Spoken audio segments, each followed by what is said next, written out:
The small human ship moved quietly through space near the edge of known territory. Captain Minho sat in his chair on the bridge, watching the stars through the main screen. His ship was called the Explorer, and it was exactly what its name suggested. The humans had sent it out to find new worlds and maybe meet other intelligent life. "Captain, I'm getting some strange readings," said Engineer Hyun from his station. He was a young man with quick hands and a clever mind. "There are several large ships heading our way." Communications Officer Nari looked up from her console. She was responsible for talking to other ships and planets. "Should I try to contact them, Captain?" Minho nodded. "Yes, send them our standard peaceful greeting. Let them know we come in peace and want to talk." The Explorer was not a warship. It had some basic shields and a few small weapons for protection against space rocks and pirates, but nothing meant for real fighting. The humans had built it for exploration, not battle. On the other side of space, Commander Tyke stood on the bridge of his massive warship. He was a Velkari, a proud alien race that believed they were better than everyone else in the galaxy. His ship was 3 times bigger than the human vessel, covered in heavy armor and powerful weapons. "Sir, we have detected a small ship in our territory," reported his second-in-command. "It appears to be from an unknown species." Tyke's eyes narrowed. The Velkari had recently joined something called the Galactic Council, a group of alien races that worked together. They had been given this area of space as their own, and Tyke did not like uninvited visitors. "What kind of weapons does it have?" Tyke asked. "Very few, sir. It looks like an exploration vessel. Barely armed at all." Tyke smiled coldly. In his experience, weak ships meant weak species, and weak species existed to serve strong ones like the Velkari. Back on the Explorer, Nari received an incoming message. "Captain, they're responding. They're demanding that we surrender immediately and prepare to be boarded." Minho frowned. This was not the friendly first contact he had hoped for. "Send back a message. Tell them we are peaceful explorers from Earth. We didn't know this was their territory, and we're happy to leave or discuss the situation." Hyun checked his instruments. "Captain, they have us completely surrounded. 5 ships, all much bigger than us." "Stay calm," Minho said. "We'll figure this out." On Tyke's ship, the Velkari commander read the human response with growing anger. How dare these primitive aliens refuse his demand for surrender? Did they not understand who they were dealing with?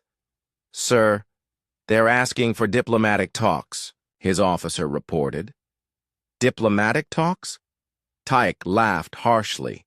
"Do they think we negotiate with insects? Send them one final message. Tell them they have 10 seconds to surrender or we will destroy them." Nari's face went pale as she received the new message.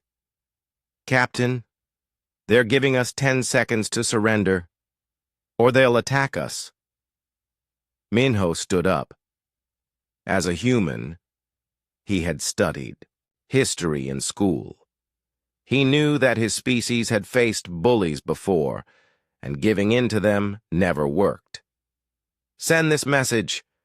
We are peaceful explorers who have done nothing wrong. We will not surrender to threats. If you attack us, you will be responsible for starting a war between our peoples." Tyke received the human message and laughed even louder. War? These pathetic creatures thought they could threaten the mighty Velkari? He had seen their tiny ship, with its weak weapons. What kind of war could such a helpless species possibly fight? "Destroy them," Tyke ordered. The Velkari ships opened fire. The explorers' shields held for a few seconds, but they were not meant to stop the massive energy weapons of a war fleet. The small human ship exploded in a bright flash of light. Tyke watched the destruction with satisfaction. "That will teach them to show proper respect," he said. "Send a message to the home fleet. Tell them we have eliminated a minor threat to our territory." But Tyke had made a terrible mistake. In the seconds before the Explorer was destroyed, Nari had managed to send out an emergency signal. The message traveled faster than light, carrying detailed information about the attack back to human space. The signal reached Earth 3 days later. Admiral Sora was in her office at the Terran Defense Council when the message arrived. She was an older woman with gray hair and sharp eyes who had spent her whole life in the military. "Ma'am, we have an emergency transmission from the Explorer," her aide reported. Sora read the message with growing anger. The Explorer had been destroyed without warning by an unknown alien race called the Velkari. Captain Minho, Engineer Hyun, and Communications Officer Nari were all dead. They had died trying to make peaceful contact with a new species. "Get me the full council," Sora ordered. "We need to meet immediately." Within hours, the leaders of Earth's government gathered in the council chambers. They watched the final transmission from the Explorer, seeing how the humans had tried to be peaceful and diplomatic right up until the moment they were murdered. "What do we know about these Velkari?" asked the president. "Very little," replied Intelligence Chief Daeho. "But we're already learning more. Our long-range sensors picked up their ships after the attack. We're tracking them back to their home territory." Admiral Sora stood up. "Mr. President, these aliens killed our people without cause. They refused all attempts at peaceful contact. According to our laws and traditions, this is an act of war." The president nodded slowly. He was a peaceful man who preferred talking to fighting, but he also understood that some people only respected strength. "What are you recommending, Admiral?"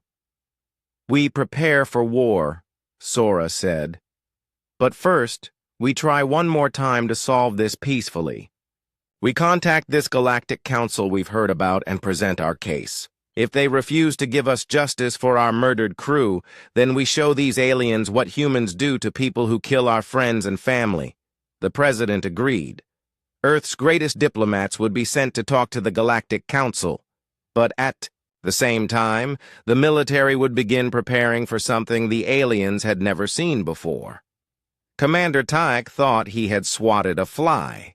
He had no idea that he had just kicked a sleeping dragon. The Galactic Council met on a beautiful planet called Zentara Prime. The Great Chamber was huge, with seats for representatives from dozens of different alien species. Most of these aliens had lived in peace for hundreds of years. They had forgotten what real war looked like. Ambassador June of the Velkari Empire stood proudly at the speaking platform. He was tall and covered in blue scales that shimmered under the chamber lights. Like all Velkari, he believed his people were the strongest and smartest in the galaxy. "Honored council members," June began, "I bring news of a successful defense of our territory. A primitive species attempted to invade our space, and our brave Commander Tyke eliminated the threat before it could cause any damage." The other ambassadors listened with mild interest. Border disputes happen sometimes, usually between smaller, less civilized species. It was the Council's job to keep peace in the galaxy. Arbitrator Harim sat at the High Judge's seat. He was from an ancient race called the Selthari, who had been peaceful for so long that they had no memory of violence. Harim was thousands of years old and believed that all problems could be solved with calm discussion. Was any attempt made at communication? Harim asked. The invaders were given a chance to surrender, June replied. When they refused and made threats, they were destroyed. It was a clean and quick action that prevented a larger conflict. Around the chamber, other aliens nodded approvingly. This sounded like a reasonable response to them. They did not understand that June was lying about what had really happened. 3 days later, a strange signal reached Zentara Prime. It was a request for emergency council session from a species that called themselves humans. Most of the council had never heard of humans before. They claimed to be from a planet called Earth, Harim's assistant reported. They say they want to present evidence about an unprovoked attack on their people. Harim was curious. It was unusual for unknown species to contact the council directly. Very well. We will give them a brief hearing. Dr. Kyung materialized in the council chamber through quantum transmission technology. She was a middle-aged human woman with dark hair and intelligent eyes. As Earth's top diplomat, she had studied alien cultures for years preparing for this moment. But the moment she appeared, June jumped to his feet. This is outrageous. These are the same primitive invaders we dealt with before. How dare they come before the council with lies? Dr. Kyung remained calm despite June's angry words. Honored council members, I am here to report a terrible crime. 3 of our people were murdered while on a peaceful exploration mission. We have complete records of what happened. She activated a holographic display that showed the final moments of the explorer. The council watched as Captain Minho tried repeatedly to communicate peacefully with the Velkari ships. They saw how the humans offered to leave or discuss the situation. And they saw how Commander Tayek destroyed the ship without warning. This is clearly self-defense, June shouted. They were in our territory without permission. The area they were exploring is not marked on any galactic charts as belonging to anyone, Dr. Kyung replied calmly. And even if it was, killing explorers without warning is against all civilized laws. Arbitrator Harim studied the evidence with growing concern. The humans seemed to be telling the truth, but he did not want to anger the powerful Velkari Empire over such a small matter. What do your people want? Harim asked Dr. Kyung. Justice. We want Commander Tak to face trial for murder. We want the Velkari to apologize and pay compensation to the families of our dead crew members. And we want guarantees that this will never happen again. The council chamber erupted in shocked whispers. No one had ever demanded that a council member face trial before. It was unthinkable. June's scales turned darker with rage. You dare to threaten us! The Velkari Empire will not be insulted by primitive savages. Dr. Kyung turned to face him directly. We are not threatening anyone. We are asking for justice under galactic law. But I must warn you about something important. And what is that? Harim asked.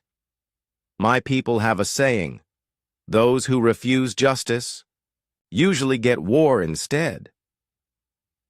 Humans are very patient, but we do not forget when our friends are murdered. Several council members laughed at this. Dr. Kyung looked so small and harmless compared to the mighty Velkari. How could her primitive people threaten anyone? Tell us about your military, demanded Ambassador Keth of the warlike Drogar species. How many ships do you have? How big is your empire? We have only one planet, Dr. Kyung admitted. And our military is complicated to explain. This brought more laughter from the aliens. One planet? Against the vast Velkari Empire with its hundreds of worlds? Harim made his decision. The council finds that while the Velkari response may have been harsh, the humans were technically trespassing. The matter is closed. But what about justice for our murdered crew? Dr. Kyung asked. There will be no justice, June declared triumphantly. Instead, your people will pay reparations to the Velkari Empire for the cost of the ammunition used to destroy your ship. You have 30 standard days to comply. The other council members nodded in agreement. This seemed like a fair compromise. To them, Dr. Kyung stood silently for a long moment. When she spoke again, her voice was very quiet and very cold. I see. Then I have one final message from my government. Speak quickly, Harim said impatiently. You have 30 days to reconsider this decision. After that, we cannot guarantee your safety. Dr. Kyung looked directly at June. Any of you. With that, she vanished as her quantum transmission ended. The council chamber fell silent for a moment, then erupted in laughter again. The idea that a single planet species could threaten the mighty Galactic Council was ridiculous. Ambassador. June was laughing loudest of all. Perhaps we should capture some of these humans for our slave markets, he suggested. They seem to have spirit, even if they lack intelligence. But arbitrator Harim felt a strange chill run down his spine. There had been something in Dr. Kyung's voice, something in her eyes, that reminded him of stories from the ancient days when his people still fought wars. It was the look of someone who was not making threats. It was the look of someone who was making promises. Harim shook off the feeling. What could one primitive planet possibly do to the most powerful alliance in galactic history? He was just being foolish. But deep in his ancient memory, a small voice whispered a warning that he chose to ignore. The 30-day countdown had begun. 28 days passed in silence. The Galactic Council expected the humans to send desperate messages begging for mercy, or perhaps offer tribute to avoid punishment. Instead, they heard nothing at all. On the 29th day, everything changed. Admiral. Sora's face appeared on every screen in the council chambers on Zentara Prime. Behind her stood the flags of every nation that had ever existed on Earth, and her expression was colder than the space between stars. "Honored council members," she began, "you have chosen to ignore our request for justice. You have chosen to protect those who murdered our people. Since you refuse to punish criminals, we will do it ourselves." Arbitrator Harim leaned forward in his chair. "Admiral, surely you understand that you cannot threaten the Council. We are protected by the combined might of hundreds of worlds." "I am not here to threaten anyone," Sora replied. "I am here to educate you. It seems you do not understand what you are dealing with." The screen behind Sora came to life with images that made the aliens gasp in shock. They saw massive armies marching across battlefields. They saw cities burning and ships sinking. They saw weapons that could destroy entire mountains. "This is our history," Sora explained calmly. "For the last 5,000 years, my species has been at war. Not with aliens, but with ourselves." The images kept coming. Ancient battles with swords and spears. Medieval sieges with catapults and fire. Modern wars with tanks and airplanes. And nuclear weapons. "You see us as a primitive species from one small planet," Sora continued. "What you do not understand is that this one planet has seen more warfare than your entire galaxy has experienced in its history." Scientist Deho appeared next to Sora on the screen. He was a thin man with glasses who looked harmless, but his words made the aliens shiver. "We have studied warfare for thousands of years," Deho said. "Our children play games that simulate planetary conquest. Our entertainment includes detailed recreations of our greatest battles. Our schools teach military history as a basic subject. The screen showed human children playing with toy soldiers, then switched to movies about wars, then to military academies where young humans learned strategy and tactics. We have fought wars in every environment our planet offers, Deho continued. In frozen wastelands, burning deserts, deep oceans, dense jungles, and high mountains. We have fought wars that lasted days and wars that lasted decades. Ambassador June tried to interrupt. This proves nothing. Your primitive weapons cannot— Be quiet, Sora said, and something in her voice made the proud Velkari fall silent. You destroyed one of our exploration ships. Do you know what the difference is between our exploration ships and our warships?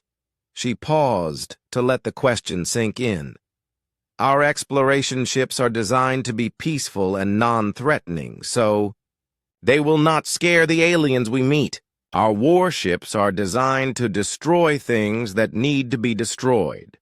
The screen showed images of Earth's military. Submarines that could hide underwater for months. Stealth aircraft that were invisible to radar. Soldiers trained to fight in any condition, anywhere, anytime. We have weapons that can kill from thousands of miles away, Sora said.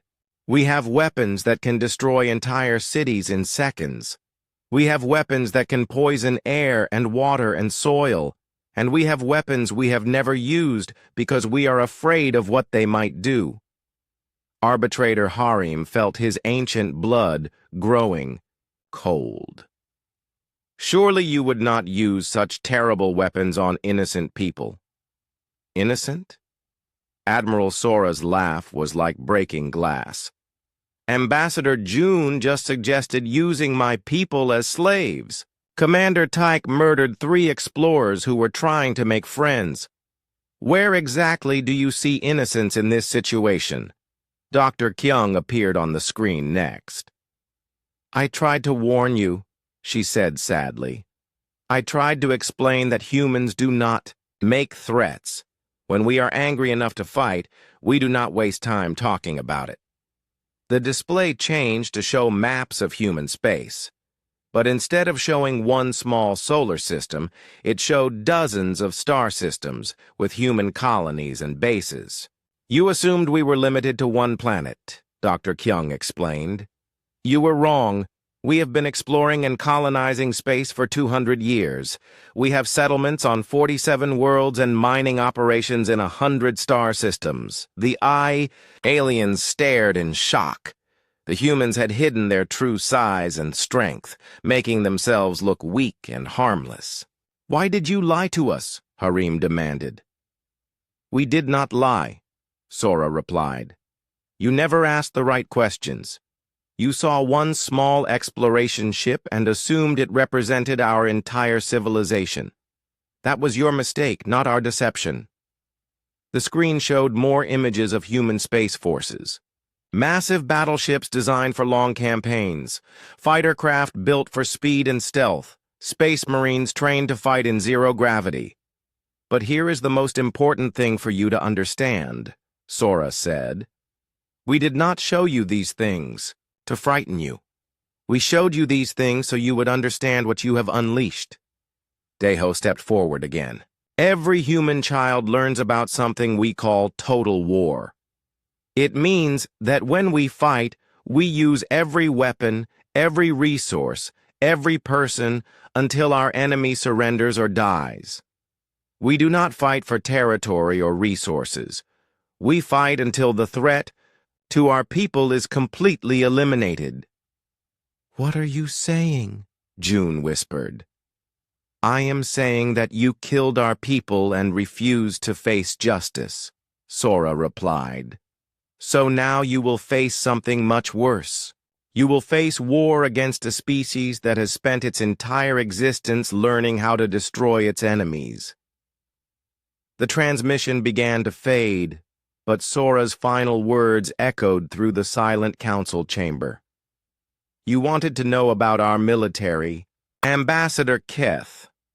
Here is what you need to understand. Every single human is a veteran of species-level warfare. We have been fighting for so long that peace is just a pause between battles. And you have just ended our peace. The screen went dark. For a long moment, no one in the council chamber spoke. Finally, Arbitrator Harim found his voice. "How many humans are there?" he asked his assistant quietly. "Approximately 8 billion on their homeworld," came the reply. "Unknown numbers in their colonies. 8 billion warriors." The number was impossible to imagine.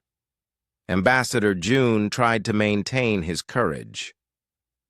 "They are still just one species against the entire galaxy." But his voice shook as he spoke, and no one in the chamber believed him. The war had begun. Exactly 30 days after Dr. Kyung's warning, the Velkari Empire learned what human warfare really meant. It began quietly, too quietly. Commander Tech sat in his command center on the military planet of Velkara Prime, studying reports from across the Empire. For 3 days, strange things had been happening. Communication networks went down for no reason. Power grids failed without explanation. Supply ships disappeared between planets. "Sir, we have lost contact with Mining Station 7, reported his communications officer. "Equipment failure?" Tyke asked, though he was beginning to suspect otherwise. "Unknown, sir. They were sending routine reports, then nothing. We sent a repair ship, but it never arrived at the station." Tyke felt a cold fear growing in his stomach. "How many facilities have we lost contact with now?" 17, sir. All in the last 72 hours. Across the Empire, the same story was repeated on dozens of worlds. Velkari military commanders found themselves fighting an enemy they could not see, could not catch, and could not understand. Commander Subin crouched in the shadows of a Velkari supply depot on the planet Kelvar. She was Engineer Hyun's older sister, and she had volunteered for this mission the moment she learned her brother was dead. Around her, 9 other human Special Forces soldiers waited for her signal. "Remember," she whispered into her radio, "we are not here to kill anyone unless they try to kill us first. Our job is to make their empire stop working." The humans moved like ghosts through the Velkari facility. They had studied the aliens' technology for weeks, learning how everything worked. Now they used that knowledge to turn the Velkari's own systems against them. Subin planted a small device on the main computer. It would not destroy anything, but it would make the computer give wrong information to every ship and base in the system. Supply shipments would go to the wrong planets. Military orders would be scrambled. Nothing would work the way it was supposed. At the same time, Captain Wanho was leading his team through the capital city of another Velkari world. His mission was different but equally important. While Subin's team attacked infrastructure, Wanho's job was to gather intelligence and plant listening devices. The humans had learned that the best way to defeat an enemy was to know everything about them. Where were their leaders? How did they communicate? What were their plans? Knowledge was a weapon, and humans had spent centuries learning how to use it. "Target building secured," Wanho reported quietly as his team finished installing hidden cameras and microphones in the planetary governor's palace. "We now have eyes and ears on their leadership." But the most devastating attack was not on buildings or computers. It was on the minds of the Velkari people themselves. Dr. Yuna sat in a hidden broadcast station on a captured Velkari communication satellite.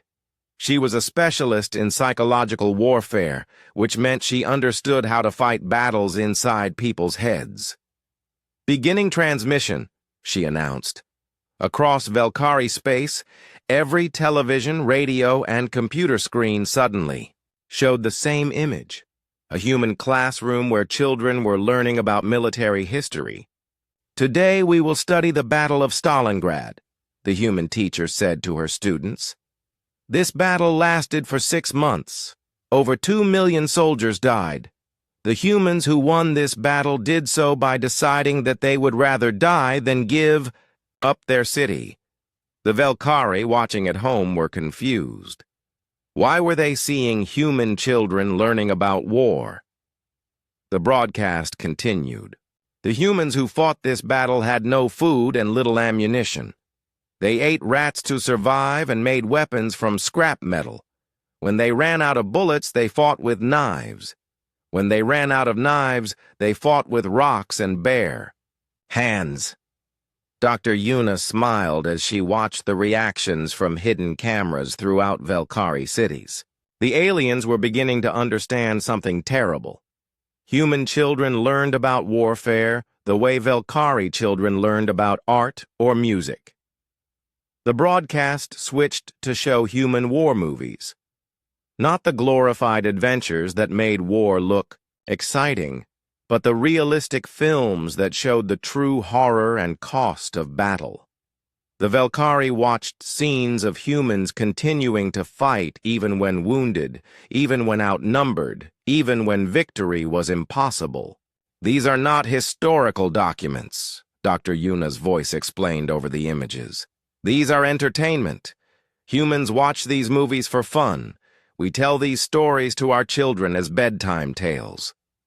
On the planet Velkara Prime, Commander Tyke received an emergency report from his intelligence officers. "Sir, we have analyzed the enemy's tactics," the officer reported nervously. "They are not fighting the way we expected." "What do you mean?" Tyke demanded. "They are not trying to conquer our territory or destroy our military. Instead, they are making our empire impossible to govern. Supply lines disrupted, communications cut, leadership compromised. They are fighting what their military manuals call asymmetric warfare." Tyke did not understand the term, but he was beginning to understand the results. His empire was falling apart not because of massive battles, but because of 1,000 small cuts that made normal life impossible. "How many enemy soldiers are we fighting?" he asked. "We estimate no more than a few thousand humans across our entire empire, sir. A few thousand. Against millions of Velkari military personnel. Yet somehow the humans were winning. There must be something we can do," Tyke shouted. His intelligence officer looked terrified. "Sir, we have studied their methods. They call this special operations warfare. According to their own military documents, they have been perfecting these techniques for over a century. They have fought this type of war on their own planet against enemies with superior numbers and technology. And they won? Yes, sir. They always won. Meanwhile, in another part of Velkari space, Captain Jinwoo was demonstrating why human naval tactics were so effective. His small fleet of human ships had encountered a Velkari patrol squadron. Instead of fighting a direct battle, Jinwoo used what humans called hit-and-run tactics. His ships would appear suddenly, attack one target, then disappear before the Velkari could respond. They would reappear somewhere else entirely and attack again. "This is impossible," the Velkari fleet commander complained over the radio. "How can they move so quickly?" "They are not moving quickly," Jinwoo replied calmly. "We are simply where you do not expect us to be." The truth was that humans had learned to think differently about space warfare. While the Velkari fought battles, the way their ancestors had fought on land, humans understood that space was three-dimensional and infinite. There was no front line, no safe rear area, no rules about where attacks could come from. Within 2 weeks, the Velkari Empire was in chaos. Their military could not protect their civilians. Their government could not communicate with their colonies. Their economy was collapsing as trade routes became unreliable, And through it all, the humans kept broadcasting their lessons about warfare into Velkari homes. Children learned about human battles where victory was impossible, but surrender was unthinkable. Adults watched documentaries about human weapons that could destroy entire planets. Elderly Velkari listened to recordings of human soldiers singing cheerful songs while marching into battles they knew they might not survive. The message was clear.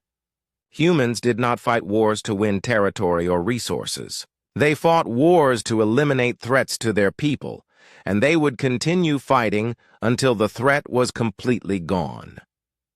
Commander Tyke finally understood what Dr. Kyung had tried to warn them about. The humans were not making threats because they did not need to make threats. They were just explaining what was going to happen next. 3 months after the war began, the Velkari Empire was dying. It was not dying from massive battles or destroyed planets. It was dying because nothing worked anymore. The humans had turned the Empire's own complexity against it, and now the Velkari could not govern their own territory. Commander Tyke stood in his command center, staring at a map that showed the collapse of everything he had once been proud of. Red markers indicated planets that had lost communication. Yellow markers showed worlds where the government had fallen. Green markers represented the few places where Velkari authority still functioned. There were very few green markers left. "Sir, we have another request for evacuation," his aide reported quietly. "The government of Kelvar wants to abandon the planet and move to the core worlds." "Denied," Tyke said automatically, then stopped himself. "Wait. Why do they want to evacuate? Are the humans attacking civilians?" "No, sir. That's the problem. The humans are not attacking anyone directly. They have just made the planet impossible to govern. No power, no communications, no supply shipments. The population is starting to panic." Tyke rubbed his forehead where a headache was growing. This was the part of human warfare that he could not understand. His people fought by conquering territory and defeating armies. The humans fought by making normal life impossible. Across the galaxy, in the council chambers on Zentara Prime, Arbitrator Harim was dealing with his own crisis. Refugees from Velkari space were arriving by the thousands, telling stories that no one wanted to believe. "They fight like demons," one refugee reported. "They appear from nowhere, destroy what they want to destroy, then vanish. Our military cannot find them, cannot catch them, cannot stop them." "But surely the Velkari military is fighting back?" Harim asked. The refugee laughed bitterly. "Fighting back against what? The humans do not conquer planets or build bases. They simply make everything stop working, then leave. By the time our forces arrive, there is nothing to fight." Another refugee stepped forward. "Honored arbitrator, you must understand. These humans do not fight the way civilized people fight. They have no honor, no rules, no mercy." Dr. Yuna's voice came from speakers throughout the chamber as her broadcast signal reached even the council chambers. "That is not true," she said calmly. "We have very strict rules. We do not target civilians. We do not destroy homes or schools or hospitals. We do not torture prisoners or harm those who surrender." "Then what are you doing?" Harim demanded. "We are doing exactly what we warned you we would do," came Admiral Sora's voice. "We are eliminating the threat to our people. Commander Tyke murdered our crew. The Velkari government refused to punish him. You refuse to give us justice. So we are taking justice for ourselves." The main screen in the council chamber activated, showing images from across Velkari space. Empty government buildings, abandoned military bases, ships drifting powerless in space. "This is what human mercy looks like," Sora explained. "We could have destroyed their planets. We could have killed their armies. We could have turned their worlds into radioactive wastelands. Instead, we have simply removed their ability to threaten anyone else. Ambassador June, who had been silent for weeks, finally found his voice. You have destroyed our empire. No, Captain Jinwoo's voice replied. You destroyed your empire when you chose murder over diplomacy. We simply revealed how weak it really was. The truth was devastating in its simplicity. The Velkari Empire had been built on the fear and respect of lesser species.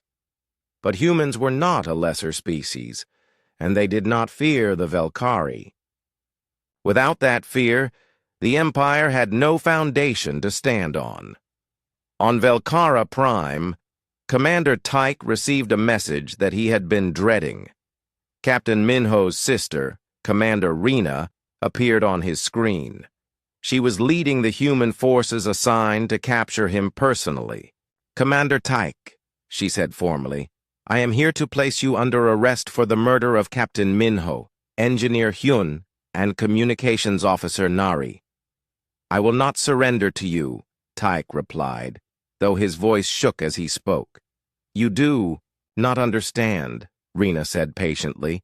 I am not asking you to surrender. I am informing you that you are already captured. Tyke looked around his command center in confusion. His guards were still at their posts. His weapons were still functional. How could he be captured? Your base is surrounded, Rena explained. Your communication systems are under our control. Your weapons will not fire because we have reprogrammed their targeting computers. Your guards are breathing air that contains a mild sedative that will make them sleepy but not harm them. As she spoke, Tyke watched his officers beginning to yawn and stumble. Within minutes, they were all unconscious. How? Tyke whispered. We have been inside your base for 3 weeks, Rena replied. We replaced your maintenance staff, your cooks, your cleaning crew, and your technical specialists. You have been giving orders to human soldiers disguised as Velkari workers. The revelation was crushing. The humans had infiltrated his most secure facility so completely that he had been talking to his enemies every day without knowing it. Why did you not kill me? Tyke asked. Because we are not murderers, Rena said. You will face trial for your crimes. If you are found guilty, you will be punished according to human law. If you are found innocent, you will be released. And what is human law for murder? Life in prison, Rena replied. We do not execute our criminals. We believe that even those who take life deserve to keep their own life as long as they can never hurt anyone else again. The war ended as suddenly as it had begun. Admiral Sora appeared one final time before the Galactic Council, but now her message was very different. The Velkari Empire has surrendered, she announced. Commander Tyke is in custody and will face trial. The Velkari government has agreed to pay compensation to the families of our murdered crew members and to formally apologize for their actions. Arbitrator. Harim leaned forward. And what happens now? Now we go home, Sora said simply. We never wanted to fight this war. We only wanted justice for our dead friends. Now that we have it, we have no reason to continue fighting. But what about the Velkari Empire? What about their planets and people? That is not our concern, Sora replied. We did not come here to conquer territory or rule over other species. We came here to stop the people who killed our crew from doing it again. That mission is complete. The humans kept their word. Within days, all human forces withdrew from Velkari space. They left behind a broken empire, but they took nothing for themselves. The lesson was clear to every species in the galaxy. Humans would fight when attacked, and they would fight until the threat was eliminated. but they had no interest in conquest or domination. They simply wanted to be left alone. Ambassador June, stripped of his position and authority, made one final plea to the council. "You must stop them. They are too dangerous to be allowed to exist."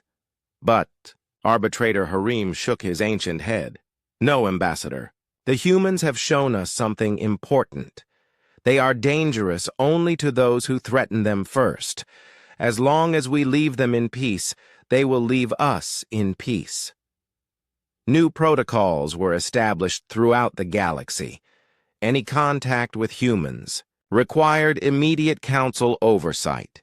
Any conflict involving humans required emergency mediation.